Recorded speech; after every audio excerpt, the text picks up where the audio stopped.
Hi అండి. అందరికీ నమస్కారం. Welcome back to my channel. ఈ వీడియోలో ఈ నెల నవంబర్ నెల జీతాలు మరియు పెన్షన్లలో హఠాత్తుగా చేసిన మార్పులు ఇవే అండి. సో, ప్రతి ఒక్క ఉద్యోగ పెన్షన్ అయితే తప్పక తెలుసుకోవాల్సినటువంటి విషయాలైతే వీడియోలో ఉన్నాయి. వీడియోని ఎక్కడే గాని స్కిప్ చేయకుండా ఎండ్ వరకు చూడండి. అప్పుడే ఇన్ఫర్మేషన్ పూర్తిగా అర్థమవుతుంది. వీడియో చూస్తున్న ప్రతి ఒక్కరు వీడియోకి అయితే లైక్ చేయండి ఫ్రెండ్స్. ఈ వీడియోని తోటి ఉద్యోగ పెన్షనర్ మిత్రులతో అయితే షేర్ చేయండి. కొత్తగా మన ఛానల్ చూస్తున్నవారు సబ్స్క్రైబ్ చేసుకోకుంటే వెంటనే మన ఛానల్ అయితే సబ్స్క్రైబ్ చేసుకోండి. దీని ద్వారా నేను చేసే లేటెస్ట్ వీడియోస్ అన్నీ మీ వరకు రీచ్ అవుతాయి. ఇక ఆలస్యం చేయకుండా వీడియోలోకి అయితే వెళ్ళిపోదాము.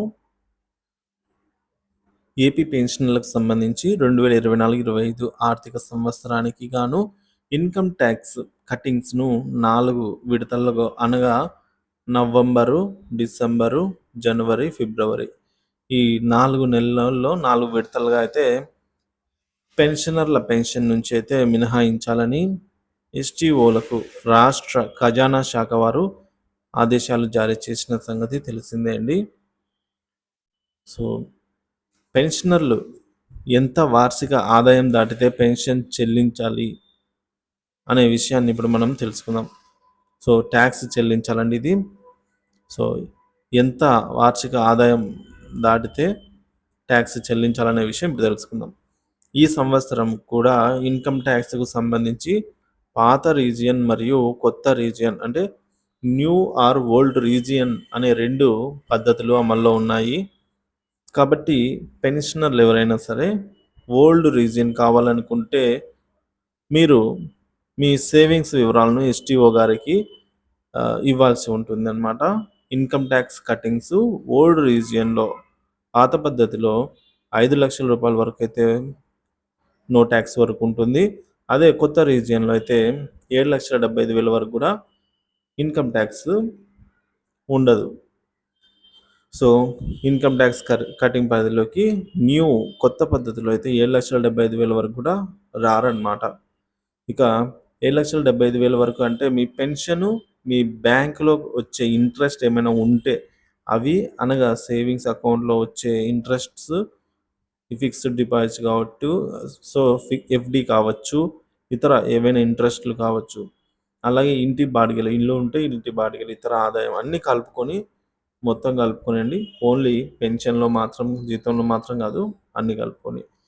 సో, 7.75 లక్షలు దాటితే అంతకుమించి సో కొత్త రీజియన్ ప్రకారంగా ఖచ్చితంగా ట్యాక్స్ పరిధిలోకి వస్తారు.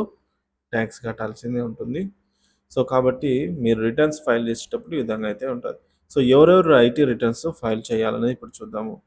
సో, మన మిత్రులు కొంతమంది ఎవరెవరు ఐటీ రిటర్న్స్ ఫైల్ చేయాలని అయితే కామెంట్ సెక్షన్లో అడుగుతున్నారు. సో, దానికి సమాధానం చూసినట్లయితే 3 లక్షల రూపాయలు దాటిన ప్రతి ఒక్కరు కూడా ఐటీ రిటర్న్స్ను తప్పకుండా ఫైల్ చేయాల్సి అయితే ఉంటుందండి. సో, గమనిక ఎందుకు ఫైల్ చేయాలంటే 3 లక్షలకి సో 7.75 లక్షల వరకు దాటితే ఇన్కమ్ అనేది యాన్యువల్ ఇన్కమ్ 7.75 లక్షలు దాటితే ట్యాక్స్ పరిధిలోకి వస్తారు.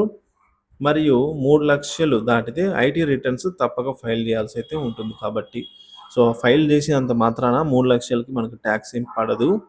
కొత్త రీజియన్ ప్రకారంగా ఫైల్ చేయండి.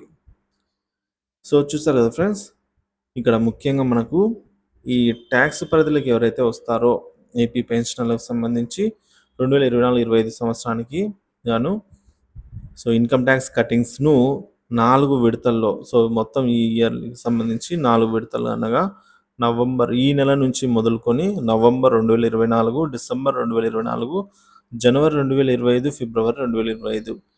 సో తర్వాత మనకు కొత్త ఆర్థిక సంవత్సరం కూడా మనకు మొదలవుతుంది ఏప్రిల్ నుంచి. సో కాబట్టి ఈ లోపల మనకు ఈ 4 సమాన వాయిదాల విడతల్లో ట్యాక్స్ అనేది కట్ చేయాలని చెప్పేసి ఖజానా శాఖ వారు ఎస్టీఓలకు ఆదేశాలు జారీ చేశారు.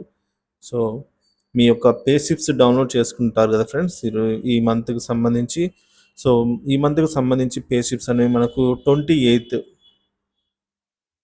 నవంబర్ సో 28 నవంబర్ మనకు పెన్షనర్లకు